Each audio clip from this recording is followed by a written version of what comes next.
जय गुरु जी। शुक्राना गुरु जी।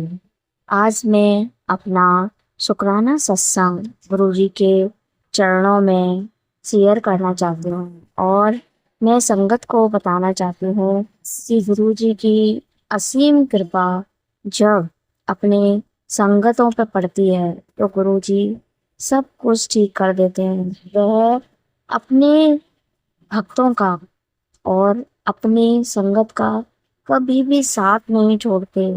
चाहे कितने भी संकट आए, चाहे कुछ भी हो जाए, मगर हे प्यारे गुरु की संगतों, आपको एक बात बता दूं, गुरु जी कभी भी अपने बच्चों का हाथ कभी नहीं छोड़ते, कभी नहीं छोड़ते।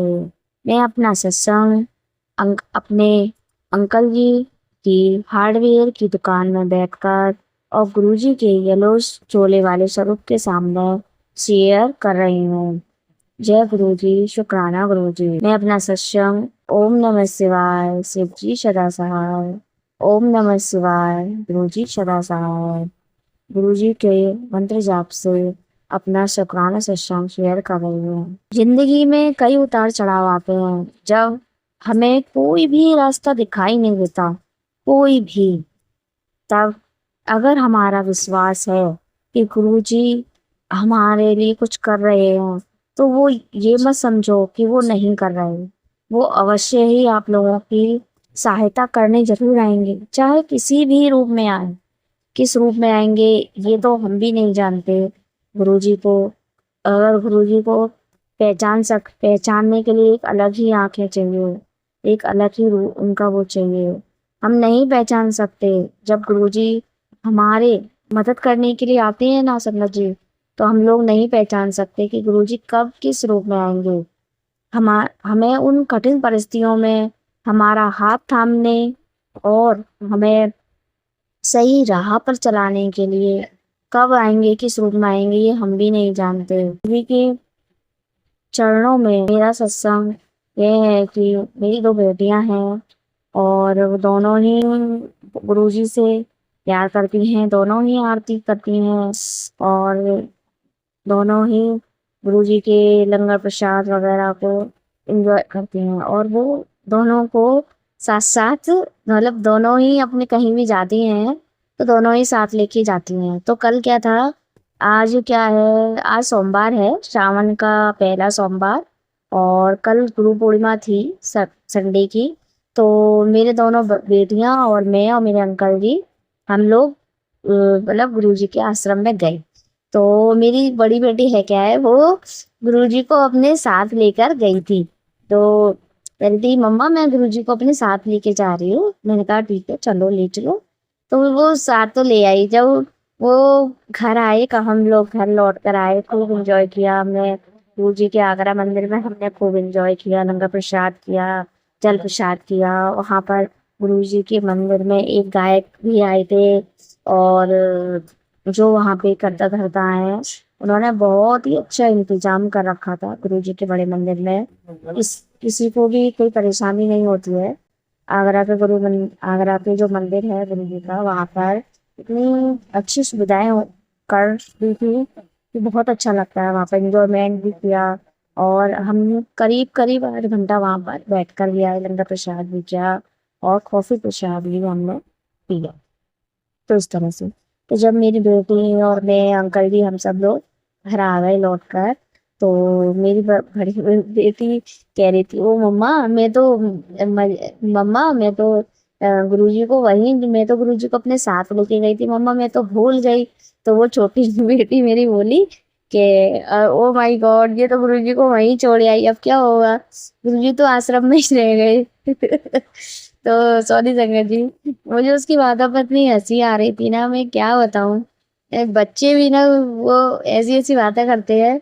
वो उन्हें क्या पता कि गुरुजी जब साथ जाते हैं तो वो साथ आते भी है। अब क्या कर सकते हैं, बच्चे हैं। छोटी बेटी कुछ ज्यादा ही मेरी गुस्से वाली है और बड़ी बेटी आजकल वो गुरुजी की संगत बनी हुई है, तो वो मतलब गुरुजी की खूब सेवा वगैरह करती है, मंत्र जाप भी करती है। और गुरुजी उसको ड्रीम में भी दर्शन देते हैं, कभी कभी वो बताती भी है। अब मुझे नहीं पता वो सच बोलती है झूठ बोलती है, बच्चे हैं क्या पता। वैसे तो वो सच ही बोलती है, मगर वो बताती है कि मुझे गुरुजी ने दर्शन दिए, मम्मा मुझे आज तितली रूप में दर्शन दिए या मुझे कहीं भी दिए। तो वो उसको दर्शन देते भी हैं गुरुजी। और वो छोटी बेटी हमारी नौटी है तो वो ज़्यादा दिलचस्पी नहीं लेती, मगर हाँ गुरुजी गुरुजी करती है वो, मगर वो नहीं लेती दिलचस्पी।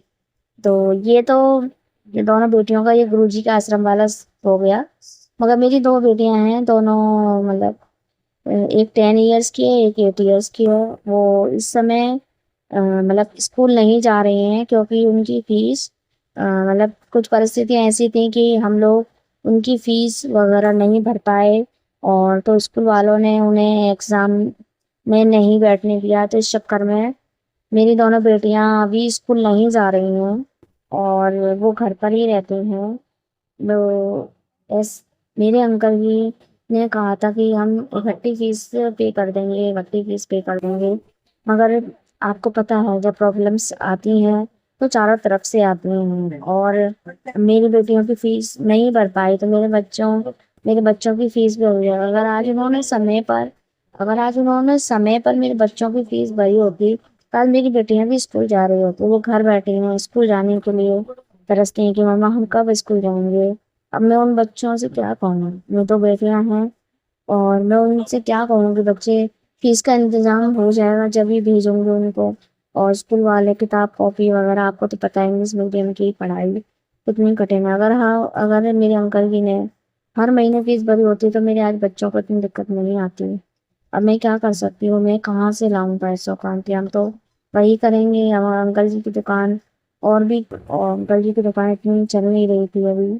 तो अब थोड़ा बहुत इतना है कि गुरुजी की कृपा से थोड़ा बहुत चल रहा है। तो होम लोन की किस्त भी भरनी पड़ती है हम लोगों को, और भी दिक्कतें हैं जो जो अब क्या जो होना था वो हो गया। अगर मैं अंकल जी से वो उन्होंने इतना कर्जा कर रखा है कि कुछ कह नहीं सकते, मतलब कुछ भी नहीं कह सकते। तो गुरुजी अब जो होगा वो देखा जाएगा। मेरी यहाँ तक कोशिश है मेरी बेटियों को, मुझे इतना विश्वास है कि गुरुजी ही उनकी फीस के लिए इंतज़ाम करवाएंगे और उसकी किताब कॉपियों के लिए भी इंतज़ाम कराएंगे। गुरुजी हैं तो फिर बेटियों को अब मजबूरी है, हम नहीं भेज पा रहे हैं स्कूल उन दोनों को। तो गुरुजी ही इंतज़ाम करेंगे। मैंने गुरुजी से अरदास लगा रखी है, गुरुजी आप ही इंतज़ाम करना मेरे बच्चों की फीस वगैरह के लिए। मेरी दोनों बेटियां बहुत होशियार है पढ़ाई में, वो पढ़ने लिखने में, और बड़ी बेटी तो मेरी हेल्प भी कराती है होम के काम में। गुरुजी तो गुरुजी मेरे बच मेरे बच्चों को आशीर्वाद दो गुरुजी। मेरे मेरे बच्चों को आशीर्वाद दो, मेरे बच्चों को ब्लेस कर दो गुरुजी। मेरी अरदास यही है ताकि मेरी दोनों बेटियां पढ़ सकें। और मैंने कई सत्संग में सुना है कि गुरुजी जब बच्चों को ब्लेस करते हैं, गुरुजी बच्चों को ब्लेस करते हैं तो उनका करियर भी बनाए कई बच्चों का, कई नहीं लाखों बच्चों का। मैं तो अभी जुड़ी हूँ गुरुजी से कुछ साल पहले, तो मतलब मेरे बच्चों का भी भविष्य गुरुजी ही संभाल सकते हैं। उनको मेरी जो बेटियां हैं उनको सही राह पर वही चला सकते हैं। मेरे गुरु का मेरे गुरुजी ने हमेशा हमेशा हमेशा मेरे गुरुजी ने मुझ पर मेहर की है, कभी भी हमें भूखा नहीं रहने दिया है। हमारे हस्बैंड की कुछ कमियों की वजह से घर के हालात ऐसे हो गए थे कि हमारे पास कभी कभी 50 रुपए भी नहीं बचते थे कि, मगर फिर भी कभी भी गुरुजी ने हमें उस कभी भी भूखा नहीं रहने दिया। तो इस तरह से गुरुजी ने हमेशा पल पल पल पल हमारा साथ दिया है, और हर समय हर क्षण गुरुजी हमारे साथ रहते हैं। जय गुरुजी, शुक्राना गुरुजी। मेरा मैं अपना ये सत्संग अपने गुरुजी के मेरे दुकान में गुरुजी की येलो चूल्हे वाला स्वरूप लग रहा है, तो मैं वहीं पर बैठकर सत्संग करती हूँ गुरुजी के पास बैठकर। और मेरे अंकल जी ने अभी अभी चाय ली है, अभी अभी चाय लिया तो मैंने वो गुरुजी के आगे रख दी है। तो जय गुरु जी। और मैं अपनी दुकान में बैठकर छोटा मोटा सत्संग कर लेती हूँ। घर से आकर मतलब 2 घंटे की थोड़े से फूल ले आती हूँ और थोड़ी सी बर्फी लाकर गीता दिया जलाकर, और 2 घंटे के लिए मतलब फोन पर गुरु जी की सत्संग की प्लेलिस्ट लगा लेती हूँ। और अपने अंकल जी की दुकान पर छोटा मोटा सत्संग कर लेती हूँ मैं। तो इससे ये है कि थोड़ा सा मेरे को इंजॉयमेंट कर लेती हूँ अपने बैठकर। और मुझे गुरु जी का सत्संग करना दुकान पर बैठकर बहुत अच्छा लगता है। और इससे मैं अपने गुरु जी पर थोड़ा सा, मैं दिन भर के बच्चों में और घर के कामों में हम ध्यान नहीं दे पाते, तो इस तरह से मेरा 2 घंटे गुरु जी के चरणों में बीत जाता है और पता भी नहीं पड़ता कि 2 घंटे कैसे बीत जाते हैं। तो इस तरह से तो जो मेरा यह शुक्राना सत्संग अपने गुरु जी के चरणों में है। और मैं अपना ये सत्संग यही समाप्त करना चाहती हूँ, क्योंकि मेरा सत्संग बहुत लंबा होता जा रहा है। मैं और आंटी, मेरे अगर सत्संग में कुछ कमियां हैं तो मेरे प्यारे गुरुजी और मेरे सत्संगियों, मुझे माफ़ कर देना। और गलतियां तो सबसे होती हैं गुरुजी, और मुझे माफ़ कर देना।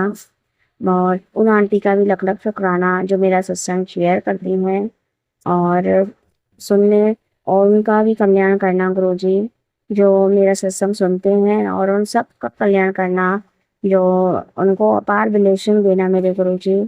आज श्रावण के पहले सोमवार वाले दिन का यह सत्संग है मेरा, और मैं अपना सत्संग गुरुजी के चरणों में शेयर कर चुकी हूँ। गुरुजी ने ये बहुत मैसेज आ रहे थे कि शुक्राना कर पुत्र, शुक्राना कर, तेरे शुक्राना करने से और किसी का भी भला हो सकता है। तो मैं ये कह रही हूँ, अगर आपकी दुकान नहीं चल रही है तो आप छोटा मोटा सत्संग अपनी दुकान में करो, ताकि हो सकता है गुरु जी की असीम कृपा से आपका कुछ काम बन जाए। हमारा थोड़ा बहुत बन गया है गुरु जी की कृपा से, कि मतलब थोड़ा बहुत दे भी दिया है मेरे अंकल जी ने।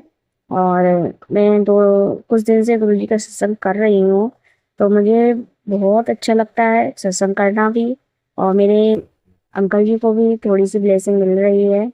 तो इस तरह से अगर आप हो सके तो कभी कभी अपने जहाँ ऑफिस वगैरह है, जहाँ कुछ भी है, गुरु जी का कुछ ना कर सको तो एक जोत जलाकर गुरु जी का मतलब फोन में अपनी संगत के मतलब प्लेलिस्ट लगाकर और छोड़ दो, गुरबानी शब्द की प्लेलिस्ट लगाकर और चला दो, और प्रसाद का भोग लगा दो और उसको खा लो, खुद खा लो, बच्चों के लिए रख लो, 1-2 जने आ जाए तो उसको खिला दो, बस। ये तो मैं अपना ये सत्संग यही समाप्त करती हूँ। गुरु जी की आंखों में आंखें डालकर मैं अपना शुक्राना सत्संग यहीं पर समाप्त करती हूँ। मेरे संगत वासियों, ओम नमः शिवाय, शिव जी सदा सहाय। ओम नमः शिवाय, गुरु जी सदा सहाय। सबका कल्याण करना गुरु जी, सबको ब्लेसिंग देना मेरे गुरु पर। जय गुरु जी, शुक्राना गुरु जी। संगत जी, अभी हमने जो सत्संग सुना वो आंटी जी का था। आंटी ने हमारे साथ इतना खूबसूरत सत्संग शेयर किया, जिसके लिए आंटी जी का बहुत बहुत धन्यवाद। संगत जी, अगर आपको भी ये सत्संग अच्छा लगा हो तो मेरे चैनल को सब्सक्राइब करें, वीडियो को लाइक एंड शेयर ज़रूर करें, क्योंकि हम जितना ज़्यादा इस सत्संग को लाइक एंड शेयर करेंगे, ये सत्संग उतना ज़्यादा ही गुरु जी की और संगत के पास जाएगा, जिससे अगर किसी भी संगत के किसी भी सवाल का जवाब अगर इसमें होगा तो वो उन तक पहुंच जाएगा। इसी के साथ मैं अपनी वाणी को विराम देती हूँ और सारी संगत नू मेरा जय गुरु जी।